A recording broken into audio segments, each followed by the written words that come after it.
Здравейте, Зодия Стрелец, и добре дошли във вашето любовно четене за месец февруари.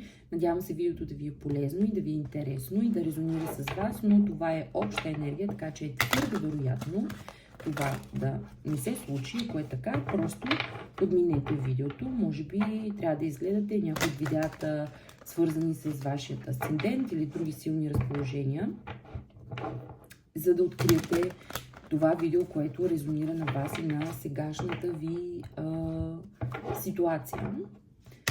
Моля да изчетете описанието на видеото, защото там има информация, която е важна за мен, която е важна и за вас и би било хубаво да я знаете. Ако моята енергия и моите четения ви харесват, ще се радвам да се абонирате за канала и да ми оставите обратна връзка в коментарите. Нека да видим за месец Стрелец какво ще се случи в любовен план през февруари 2026, като разгледаме и хора с силни разположения в Стрелец. Какво ще се случи за Стрелец и за хора с силни разположения в Стрелец през месец февруари в любовен план? Така. Изпадна картата на обесения. Ще я оставя.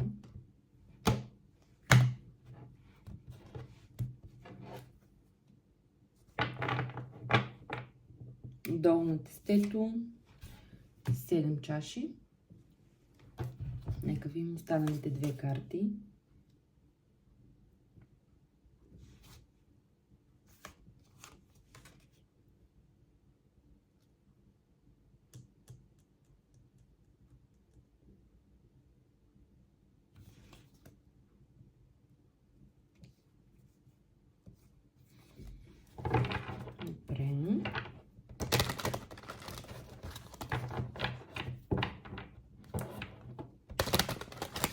Видим какво е обесения.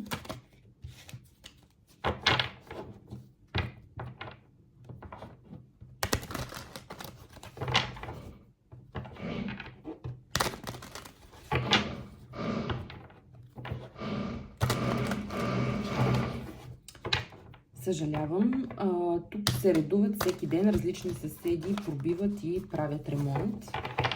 Няма спокойствие. Ще спра видеото за малко. Хайде да продължим, да видим дали ще продължат с пробиването.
Добре.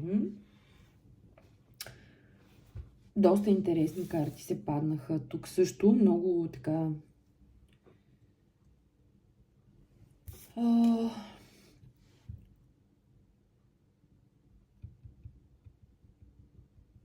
трудни в смисъл, че не са карти, които да ги погледна и веднага да кажа това е така и така и така.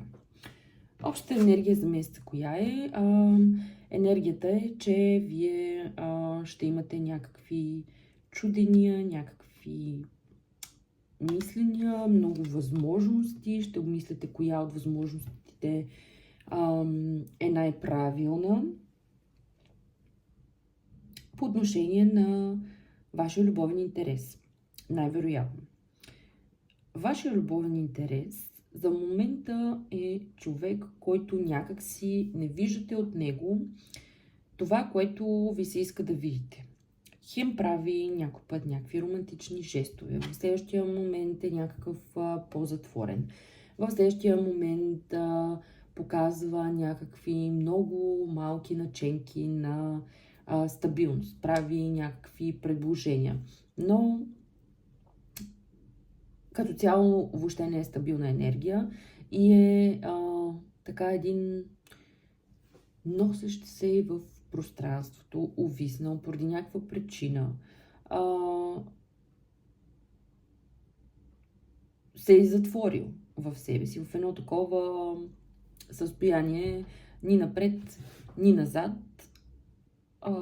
Но смятам, че в течение на месеца нещата ще се,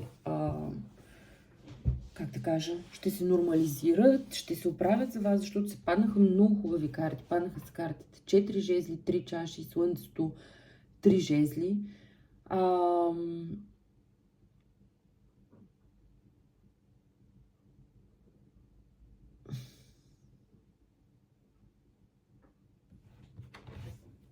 Момент ще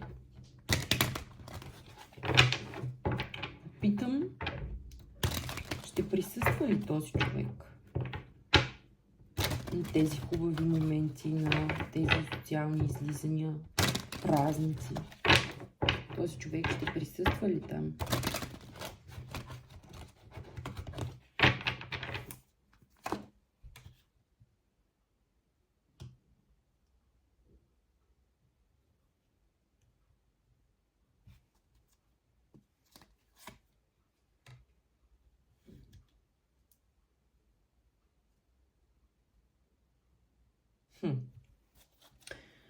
Предстоят ви през този месец, да, вие ще сте объркани, ще се чудите, ще трябва да изберете между различни варианти. Но ви предстоят някакви събития, доста събития или големи събития, които са свързани с рождени, сватби, събирания, излизания с приятели, много така приятни моменти, задушевна атмосфера, много социални неща ще ви се случат през този месец, което ще донесе един такъв слънчев лъч след този объркан човек, за който говорихме преди малко. И това вие да се насладите на това време, да излезете, да се срещнете с хора, да се социализирате, ще е избор, който вие сте направили вече или предстои да направите. И смятам, че този избор може да ви доведе до среща с някакъв друг човек. Като този човек определено като енергия е много по-стабилен от другия човек, който описах в началото, и това може да е едно начало, но в много ранен стадий. Може да е просто интерес. Този човек да прояви интерес към вас или вие да проявите интерес към него, не значи, че е любовен интерес на 100%, не значи, че нещата ще се получат. Може дори да е някакъв ваш приятел или познат, който ще направи всички тези излизания, събирания, по-така смислени, по-щастливи. Може и да е нещо, което те първо предстои да се развие, но е възможно тук този първият човек, докато си седи затворен, не знаейки какво да прави, как да го направи, кога да го направи, дали въобще да го направи, възможно е вие, след като решите да не оставате и вие вкъщи, да се депресирате, да плачете, да се чудите, да умисляте неща, да дадете шанс да прекарате едни хубави моменти с ваши близки приятели през този месец. Много е вероятно това да е нещото, което ви е било нужно, и това да ви донесе също така някакво ново запознанство, което евентуално е с потенциал за развитие на някакви по-хубави и по-стабилни отношения с човек, който енергийно и емоционално е така доста по-зряло от този човек, който видяхме тук отляво, може и чуденето, което е, защото това са някакви доста чудения, доста варианти, които имате. Може да се чудите през този месец да изляза ли на определено събиране, да не изляза ли, да дам ли шанс на определен нов човек, да не дам ли, да остана ли в взаимоотношения с този човек, въпреки че той за момента не ми дава това, което искам. Това ще са ви мислите през този месец, но няма да свършат по някакъв лош начин за вас или негативен, да сте в крайна сметка супер натоварени, супер наранени и нещастни. Смятам, че ако си дадете шанс, въпреки този първият човек, който описах, да си живеете вашия живот един вид, тогава могат да ви се отворят доста врати, да срещнете различни хора и евентуално нещата да се развият в различна посока от тази, която е била до сега, на този застой, на тези недоизказани неща, на тази импулсивност, която е имало от човека до вас. Така че, моят съвет е да дадете шанс. Излизайте, бъдете сред приятели, ходете на различни събития и празненства. Това е нещо, което ще ви стопли, това е нещо, което ще ви се отрази добре и нека видим какво ще се случи след като го направите. Това беше гледането за вас за този месец. Надявам се да ви е било интересно и полезно. Ще се радвам да ми оставите обратна връзка в коментарите. Благодаря ви, че останахте до края на видеото и ще се видим в следващото. Чао!